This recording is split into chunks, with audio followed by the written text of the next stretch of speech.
Going on, guys? Welcome to Technologic. Today we're going to be doing a review of the iPad 2017. So this is Apple's lower end, sort of, not exactly lower end, but lower price point iPad, if you want to say that. Now, the reason you couldn't say low end is because it's still got some pretty decent specs. It's still got the A9 chip, 2GB of RAM, so it's up there, it's on point. So I've had this for a week now, and I thought that it was a good time to do a review. So I just unplugged it, and I'm going to put it up here with its case. Obviously, I've got a nice case now. So after using this for a week, it honestly, I can say it's a nice tablet. The battery life on it is pretty good as well.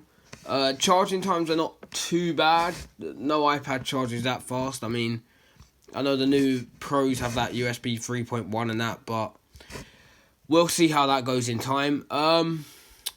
Charging times are not bad. I plugged it in a little while ago with 82. We're on 87 after about 10, 15, 20 minutes. So it went up. Don't need to read out my messages.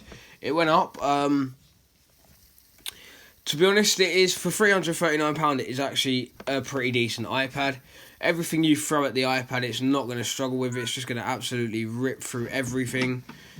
Games on this iPad are going to be fine. There goes the phone with a low battery, probably. Yep, how did I know? Yeah, so games on the iPad are going to be just fine. They're not going to lag, drop out, slow down. You're not going to notice anything bad. You're going to notice pretty decent quality gaming / everything else that you want to do. Browsing the web, the iPad's perfect. But I found that mainly watching YouTube, it is really good. For YouTube and that, like I said, the games that we've got here do quite well. Dice World and that, and I'm sure there's a few other games. It's all pretty good, really, and it just runs like a champ. It's hard to believe that this is using a 2015 processor, and if you hadn't told me or I hadn't found out that it was using a 2015 processor, obviously, me being a massive Apple fan and that, I'm just obviously going to find out that it's using a 2015 processor. But if you hadn't told me that, I honestly, if I, didn't know so much about Apple, I could probably be tricked into thinking that this was a 2016 processor. If not, early 2017 at a push. So, it's not actually that much behind the speed of the A10, and I'm just going to unlock it here now, because I actually love using this. So, fingerprint sensor there. It is only Touch ID 1.0, which is kind of depressing. The speakers are really good. The speakers absolutely blitz everything. So I am going to close out YouTube quickly, and you'll see how quick it opens. It is going to open really quick there. It's open, obviously. So if you're wondering about the coverage on iOS 11.1 beta 2, because it just popped up on my iPad screen, I am sorry that I haven't done that yet. I might do it later. We'll just see what happens. See what people say first and that. Hopefully the update runs smoothly. But split screen as well. This iPad is pretty decent. So if I pull up here for the dock. Oh, I failed.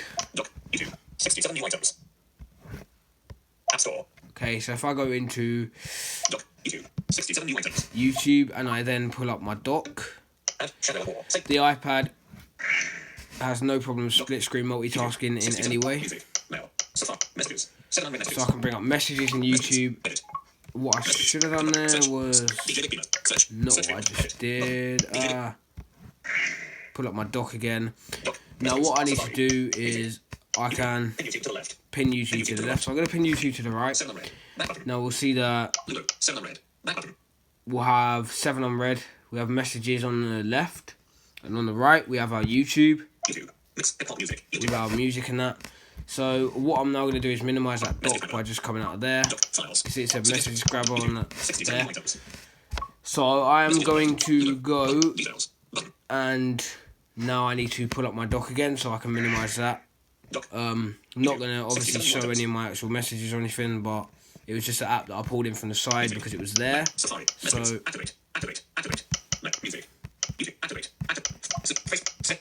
okay, it's actually refusing to go, so I'm just gonna close out these apps here. Close out that. Okay, so basically what it did there is it ran as an app. And I'm going to quickly get some copyright-free music and give you a quick sound test on here. Search your account. Search button. Search field. So it is really good at YouTube. You know, watching YouTube on this is really good. Copyright-free background music. Search suggestion. Button. We'll just go to... List copyright-free slash world. List copyright-free your item carrot. Longing. Background music. Audio library. No copyright music. Free background music for video. Free music. No copyright music. Background music. Instrumental. Federico Multiversi. 108k views. 10 months ago. 4 minutes. Free background music for videos. YouTube. No copyright. Download instrumental EDM Tropical House. Audio trend vertical line background music for videos. 539k views. 7 months ago. 3 minutes. 29 seconds. Button. We'll go to this just to give the speakers a bit of a test.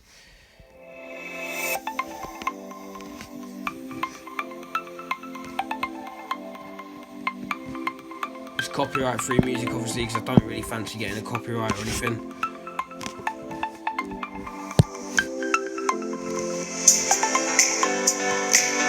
You see the music on the iPad sounds quite clear.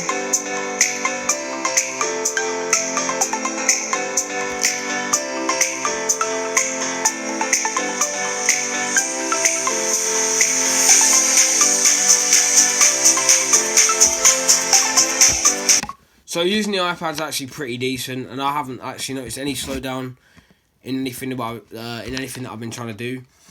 This iPad is running 11.0.2. There is, like I said, no glitch. The A9 processor handles it like a champ. iOS 12, I think it's long supported for, to be honest. I think the iPad will do fine. If you want to get this iPad, obviously it's available from Apple and Argos and all that. And for £339, really, it is just a beast, and I can't help but recommend it.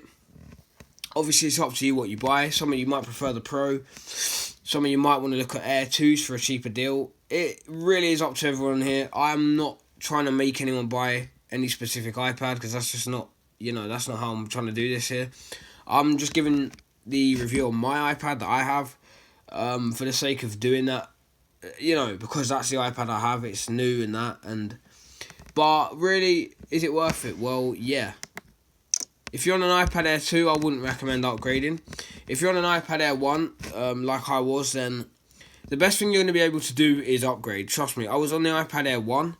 I thought it was a bit slow, obviously, and I was just like... At first, I thought, I don't need a new one. It might not get updates, but it's going to be alright. Then eventually, I've always been the sort of person that's had to have the latest software, and eventually I did sort of realise, I was like, well, I need the latest software, this is not good enough. So, from the iPad Air 1, this is actually a massive upgrade, and I'm just glad that I didn't splash out on a new iPhone, so sorry, people, no iPhone 8 reviews just yet, maybe soon. I might actually get the iPhone 8 soon, I'm not sure yet. But, this was something that I actually thought I'd benefit from more. I sort of needed it more. The iPad Air 1 was from 2013. I got mine in late 2015. But it was just getting old, and it needed a change. So that is my review. If you ask me, it is probably the best tablet you're going to get for the price. It is probably it's the lowest cost tablet Apple have ever made. I mean, Apple have dropped the iPad minis and that to $199 before, and the iPad Air, the iPad Air was $319 when I got it.